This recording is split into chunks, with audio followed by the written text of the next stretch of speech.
இந்த மாதிரி ஒரு டைரக்ட் கொஸ்டின் வந்துச்சுன்னா நீங்கள் ஆர்ஆர்பிஎல்பி எக்ஸாமில் பார்த்த உடனே ஆன்சர் பண்ணணும். அப்படி இருக்கக்கூடிய ஒரு சில கொஸ்டின்ஸை நீங்கள் பார்ப்பாங்க. Which meter is used for the measurement of heat? வெப்பத்தை அளக்க எந்த மீட்டர் பயன்படுத்தப்படுகிறது அப்படின்னு கேட்குறாங்க. நம்ம நிறைய டைம் சொல்லியிருக்கோம், ஹீட் வேற டெம்பரேச்சர் வேற. இதுதான் இங்கே உங்களுக்கு ட்விஸ்டே. இப்போ வந்து ஒரு சின்ன லாஜிக் சொல்கிறோம் பாருங்க. எனர்ஜி மீட்டர் எதுக்கு யூஸ் பண்ணுவோம்? நம்ம வீட்டில் இருக்கக்கூடிய கரண்ட் ரீடிங்கை எடுக்கிறதுக்கு எனர்ஜி மீட்டரை யூஸ் பண்ணுவோம். அம்மீட்டர் எதுக்கு யூஸ் பண்ணுவோம்? கரண்ட் எவ்வளோ ஃப்ளோ ஆகுது அப்படின்றத அளக்கிறதுக்கு அம்மீட்டரை யூஸ் பண்ணுவோம். வாட் மீட்டர் எதுக்கு? பவர் அளக்கிறதுக்கு வாட் மீட்டரை யூஸ் பண்ணுவோம். அப்போ பேலன்ஸ் இருக்கிறது கலோரி மீட்டர். நம்ம சாப்பாடில் இருக்கக்கூடிய எனர்ஜியை கூட நம்ம கலோரின்னு தான் சொல்லுவோம். அப்போது ஹீட், அதாவது இந்த வெப்பத்தை அளக்கிறதுக்கு நம்ம பயன்படுத்தக்கூடியது இந்த கலோரி மீட்டர் தான். ஸோ என்ன பண்ணிக்கிறேன், ஆப்ஷன் பியை சூஸ் பண்ணிக்கிறேன். சின்ன இன்ஃபர்மேஷன் நோட் பண்ணிக்கோங்க. டெம்பரேச்சர்னு கேட்டால் உங்களுக்கு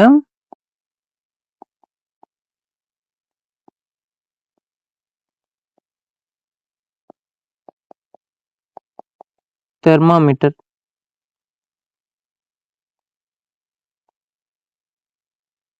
ஹீட்டுன்னு கேட்டால் தான் உங்களுக்கு கலோரி மீட்டர்.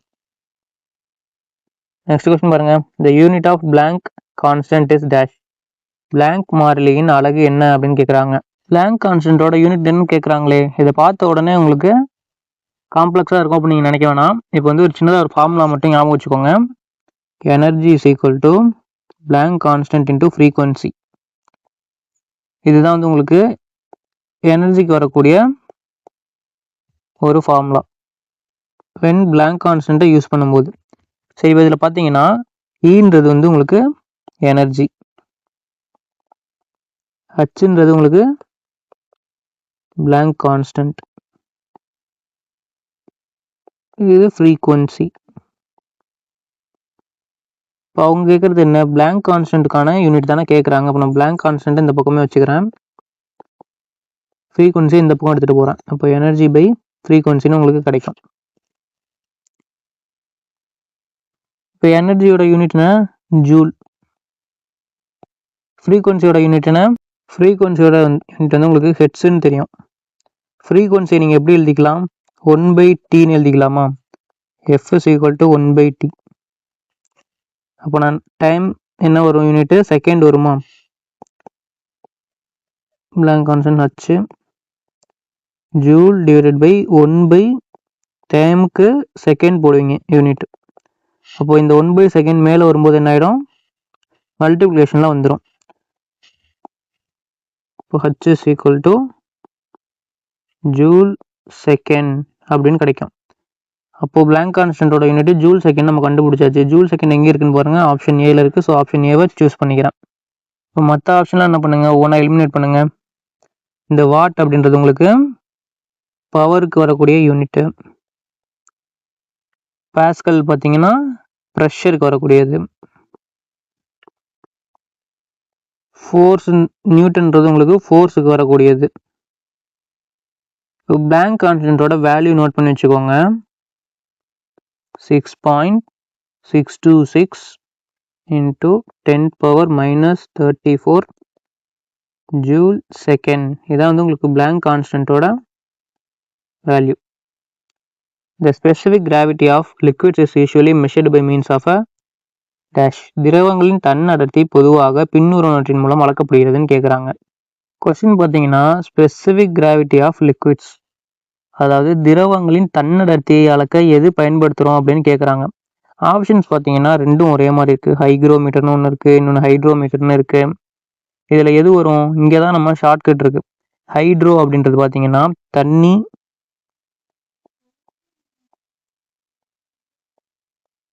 வாட்டர் ஆர் திரவம், லிக்விட்னு அர்த்தம். இது வந்து திரவத்தோட அடர்த்தி அளக்கிறதுக்கு ஹைட்ரோமீட்டர் யூஸ் பண்ணுறாங்க. மற்ற ஆப்ஷன்ஸ் பாருங்கள். இப்போ ஆப்ஷன் ஏ பார்த்தீங்கன்னா இந்த ஹைக்ரோமீட்டர்னு இருக்குது. இதில் இந்த HYGR அப்படின்றது ஈரப்பதம், ஹியூமிடிட்டின்னு அர்த்தம்.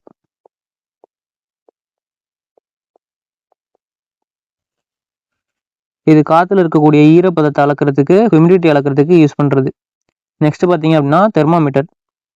இது நம்ம எல்லாருக்கும் தெரியும், காய்ச்சல் வந்தால் பார்ப்பாங்க. வெப்பநிலை டெம்பரேச்சர் அளக்கிறதுக்கு யூஸ் பண்ணக்கூடியது. நெக்ஸ்ட் பீசோமீட்டர் அப்படின்றது உங்களுக்கு ப்ரெஷர் அளக்கிறதுக்கு யூஸ் பண்ணக்கூடியது. ஸோ இங்கே உங்களுக்கு என்ன கேட்குறாங்க, ஸ்பெசிஃபிக் கிராவிட்டி ஆஃப் லிக்விட்ஸ் தான் கேட்குறாங்க. நமக்கு லிக்விட்ஸ் அளக்கிறதுக்கு எது யூஸ் பண்ணுவோம், ஹைட்ரோமீட்டர் யூஸ் பண்ணுவோம். ஸோ நான் என்ன பண்ணிக்கிறேன், ஆப்ஷன் டியை சூஸ் பண்ணிக்கிறேன். நெக்ஸ்ட் கொஸ்டின் பாருங்க, the SI unit of electrical conductance is dash. மின் கடத்து திறனின் எஸ்ஐ அலகு என்னன்னு கேட்குறாங்க. மின்னோட்டத்தை, அதாவது இந்த கரண்ட்டை ஃப்ளோ ஆகக்கூடியதை தடுக்கிறது பார்த்தீங்கன்னா என்னது, ரெசிஸ்டன்ஸ், மின் தடை. அந்த தடையை எதிர்க்கிறது, அதாவது கரண்ட் எவ்வளோ ஈஸியாக பாயுதுன்னு சொல்கிறது தான் உங்களுக்கு என்னது, கண்டக்டன்ஸ். அப்போது மின்தடை ரெசிஸ்டன்ஸோட தலைகீழ் தான் இந்த கண்டக்டன்ஸ், கடத்துத்திறன் அப்படின்றது. Conductance is equal to 1 resistance. இப்போது ஆப்ஷன்ஸ் பார்த்தீங்கன்னா, ஆப்ஷனே பாருங்கள், ஓம். ஓம்ன்றது வந்து உங்களுக்கு ரெசிஸ்டன்ஸோட யூனிட். இதுக்கு அப்படியே ஆப்போசிட் தான் நமக்கு கண்டக்டன்ஸ்க்கு வரும். அப்போ அதுக்கு என்ன வரும், MHO அப்படின்னு சொல்லுவாங்க. ஓமை அப்படியே திருப்பி போட்டால் வர்றது. சிம்பிளாக பார்த்தீங்கன்னா உங்களுக்கு இப்படியும் போடலாம், MHOன்றதை இப்படியும் போடலாம். இப்போ மற்ற ஆப்ஷன்ஸ்லையும் சும்மா பார்த்துடலாம். இந்த வோல்ட்ன்றது உங்களுக்கு வோல்டேஜோட யூனிட்டு, கெப்பாசிட்டன்ஸோட யூனிட்டு ஃபேரடு. ஆனால் இந்த எலக்ட்ரிக்கல் கண்டக்டன்ஸோட அதிகாரப்பூர்வ எஸ்ஐ அலகு அப்படின்னு பார்த்தீங்கன்னா அது இந்த சீமன்ஸ் தான். ஸோ என்ன பண்ணிக்கலாம், ஆப்ஷன் பியை சூஸ் பண்ணிக்கலாமா.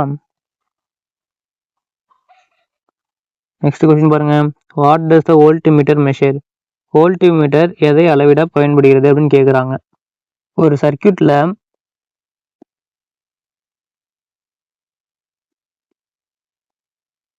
ரெண்டு பாயிண்ட்டுக்கு நடுவில் இருக்கக்கூடிய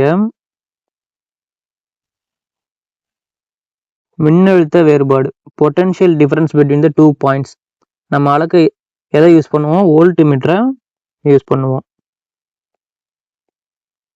அதே மாதிரி இந்த வோல்ட்மீட்டர் பார்த்தீங்கன்னா பேரலாக தான் இந்த மாதிரி நம்ம ஜாயின் பண்ணணும். சீரீஸில் நீங்கள் வோல்ட்மீட்டரை ஜாயின் பண்ணக்கூடாது.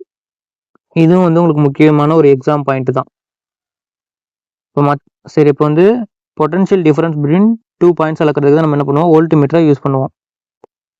ஆப்ஷன் பியை சூஸ் பண்ணிக்கிறேன். ஆப்ஷன் ஏ பாருங்கள், ஸ்ட்ரென்த் ஆஃப் கரண்ட். கரண்ட் அளக்க நம்ம பயன்படுத்தக்கூடியது வந்து அம்மீட்டர். ரெசிஸ்டன்ஸ் அளக்க நம்ம எதை யூஸ் பண்ணுவோம், ஓம் மீட்டரை யூஸ் பண்ணுவோம். எனர்ஜி கன்சியூம்டு அளக்க நம்ம எதை யூஸ் பண்ணுவோம், எனர்ஜி மீட்டரை யூஸ் பண்ணுவோம்.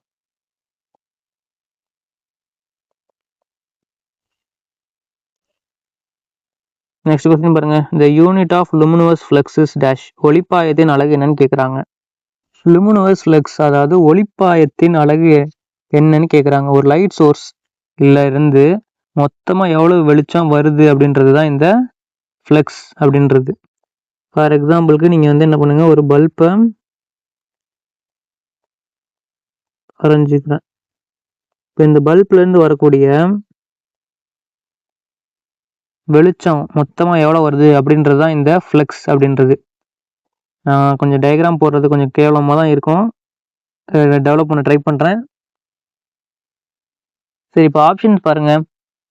லக்ஸ் அப்படின்னா ஒரு குறிப்பிட்ட இடத்துல எவ்வளோ வெளிச்சம் விழுது அப்படின்னு சொல்றது, இலுமினன்ஸ்.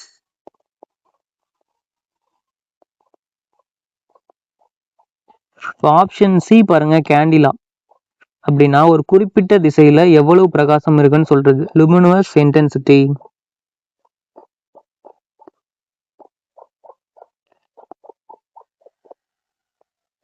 யூனிட்னா கேண்டிலா.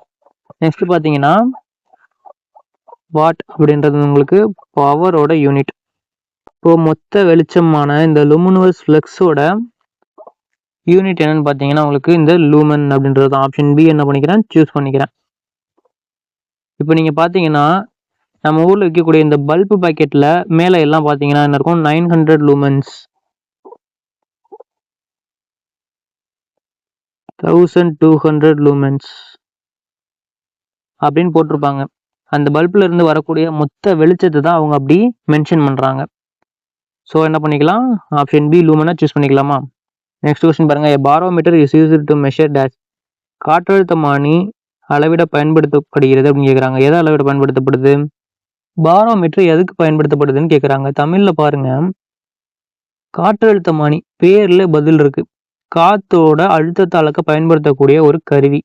இது இன்னும் சுத்தமான தமிழில் சொல்லணும் அப்படின்னா, வளிமண்டல அழுத்தத்தை, அதாவது அட்மாஸ்பியரிக் ப்ரெஷரை அளக்க தான் இந்த பாரோமீட்டரை யூஸ் பண்ணுறாங்க. இப்போது மற்ற ஆப்ஷன், அதனால என்ன பண்ணுறேன், ஆப்ஷன் டிஏ சூஸ் பண்ணிக்கிறப்போ மற்ற ஆப்ஷன்லாம் பாருங்க, A and C, very low pressure, very high pressure, ரொம்ப குறைவான இல்லை அதிகமான அழுத்தத்தை அளக்க என்ன யூஸ் பண்ணுவாங்க, ப்ரெஷர் கேஜ் யூஸ் பண்ணுவாங்க.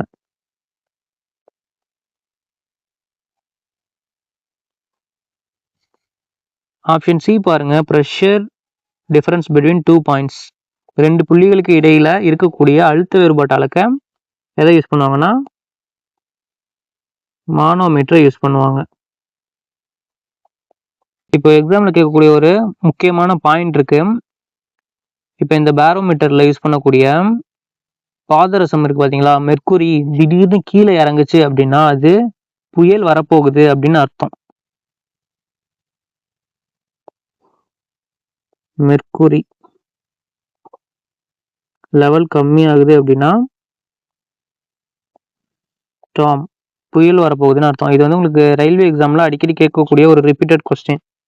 நெக்ஸ்ட் பாருங்க, poise is the unit of dash. சமநிலை என்பது டேஷின் அலகு அப்படின்னு கேட்குறாங்க. முதல்ல மற்ற ஆப்ஷன்ஸ்லாம் எலிமினேட் பண்ணுவோம். டென்சிட்டிக்கு என்ன வரும் உங்களுக்கு, mass by volume, kilogram per metre கியூப்னு வரும். நெக்ஸ்ட் ஸ்பீடுக்கு பார்த்தீங்கன்னா உங்களுக்கு டிஸ்டன்ஸ் பை டைம், டிஸ்டன்ஸுக்கு வந்து மீட்டர், டைமுக்கு வந்து செகண்ட் போட்டுக்கலாம். டெம்பரேச்சருக்கு உங்களுக்கு கெல்வின் ஆர் செல்சியஸ் வரும். நெக்ஸ்ட் பேலன்ஸ் இருக்கிறது பார்த்தீங்கன்னா விஸ்காசிட்டி, இதுதான் உங்களுக்கு பாகியல் தன்மை அப்படின்னு சொல்லுவாங்க. ஒரு திரவம் ஓடும்போது அதுக்குள்ளே ஏற்படக்கூடிய உராய்வு இல்லை தடை, இதுதான் வந்து உங்களுக்கு விஸ்காசிட்டி அப்படின்னு சொல்லுவாங்க. உதாரணத்துக்கு தண்ணியை விட தேனுக்கு விஸ்காசிட்டி அதிகம். இந்த விஸ்காசிட்டியோட சிஜிஎஸ் யூனிட் தான் உங்களுக்கு இந்த பாய்ஸ் அப்படின்றது, சிஜிஎஸ் யூனிட். ஸோ என்ன பண்ணிக்கிறேன், ஆப்ஷன் டியை சூஸ் பண்ணிக்கிறேன். இதோட எஸ்ஐ யூனிட் என்னன்னு பார்த்தீங்கன்னா பாஸ்கல் செகண்ட், அப்படி இல்லைன்னா பாய்ஸ்லே அப்படின்னு சொல்லுவாங்க. இப்போ வந்து 1 பாஸ்கல் செகண்ட் அப்படின்றது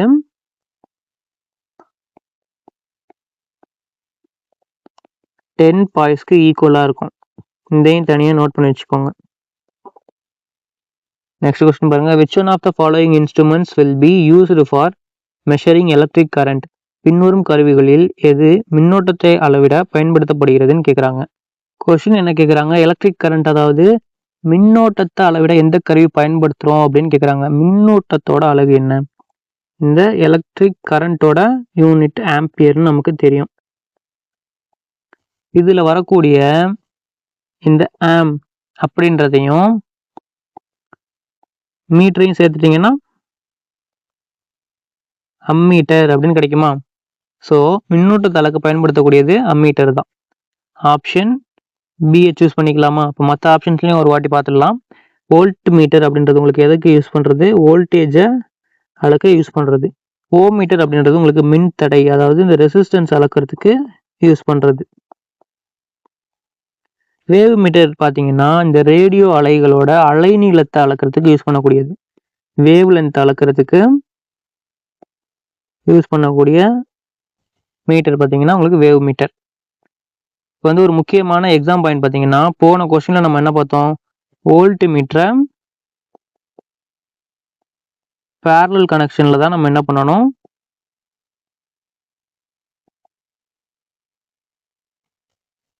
ஜாயின் பண்ணணும்னு பார்த்தோம். இப்போ வந்து பாருங்க, அம்மீட்டர் அப்போ நீங்கள் எப்படி ஜாயின் பண்ணுவீங்கன்னா, அம்மீட்டர் எப்போவுமே நீங்கள் வந்து சீரிஸ் கனெக்ஷனில் தான் ஜாயின் பண்ணணும். சீரிஸ் கனெக்ஷன் மீன் நீங்கள் எப்படி ஜாயின் பண்ணுவீங்க? ஒரு சர்க்யூட்டில் ரெசிஸ்டன்ஸ் இருக்கா, இந்த இடத்துல இப்படி சீரிஸாக கனெக்ட் பண்ணுவீங்க. Plus minus plus minus. Series கனெக்ஷனில் தான் அம்மீட்டர் நீங்கள் ஜாயின் பண்ணணும். இதையுமே உங்களுக்கு தனியாக ஒரு கொஸ்டினாக கூட வரும்.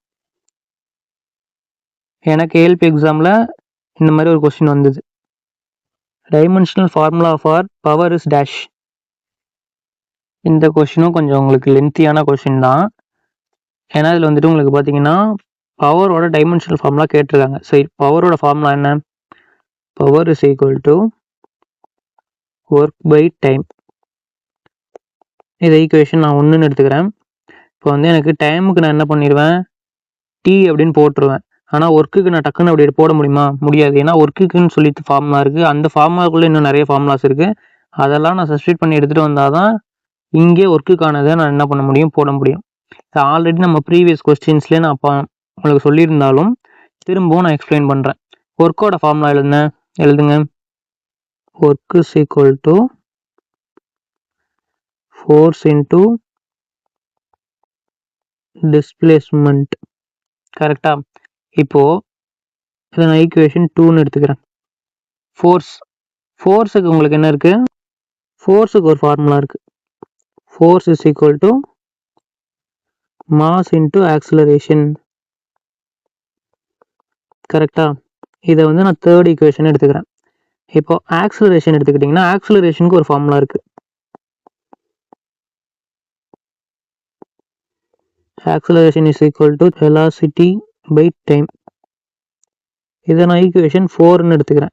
இப்போ வெலாசிட்டி எடுத்துக்கிட்டிங்கன்னு வச்சுக்கோங்களேன், வெலாசிட்டிக்கு ஒரு ஃபார்முலா இருக்குது. Velocity is equal to displacement by time. இதை நான் ஈக்குவேஷன் 5ன்னு எடுத்துக்கிறேன். இப்போ நீங்கள் பார்த்தீங்க அப்படின்னா உங்களுக்கு இது எல்லாத்தையும் நீங்கள் எம்எல்டி அப்படின்ற மாசு, லென்த்து, டைமுன்ற ஃபார்முலா எடுத்துகிட்டு வந்தால் தான் நீங்கள் டைமென்ஷனல் ஃபார்முலாவுக்கு எடுத்துகிட்டு வர முடியும். ஸோ நான் என்ன பண்ணுறேன், ஃபஸ்ட்டு வெலாசிட்டிக்கு நான் எம்எல்டி பவரில் எடுத்துகிட்டு வரேன். இப்போ வந்து டிஸ்பிளேஸ்மெண்ட்டுக்கு நீங்கள் என்ன பண்ணுவீங்க, டிஸ்பிளேஸ்மெண்ட்ன்றது ஒரு பாயிண்ட், இங்கேருந்து நீங்கள் எங்கேயோ ஒரு டிஸ்டன்ஸ் மூவ் பண்ணியிருப்பீங்க.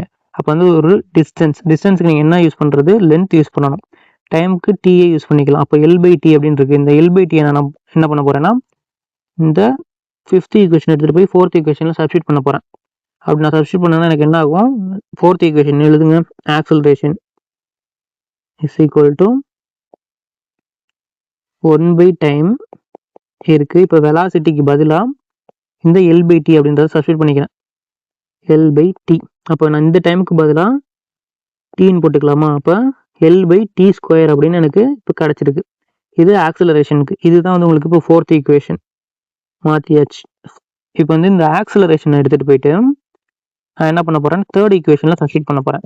இப்போ எழுதுங்க. ஃபோர்ஸ் இஸ் ஈக்குவல் டு மாஸுக்கு நீங்கள் எம்முன்னு போட்டுக்கலாமா? நெக்ஸ்ட்டு ஆக்சலரேஷன் இருக்குது. ஆக்சலரேஷனுக்கு பதிலாக தான் இந்த 4th ஈக்குவேஷனை இங்கே சப்ஸ்டிட் பண்ண போகிறேன். என்னென்னு L/T² அப்படின்னு சொல்லிட்டு.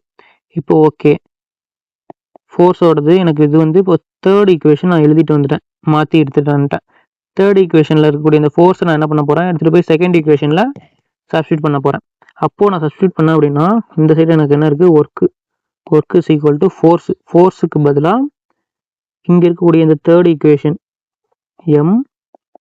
ML/T² சப்ஸ்டிட் பண்ணிட்டேன்.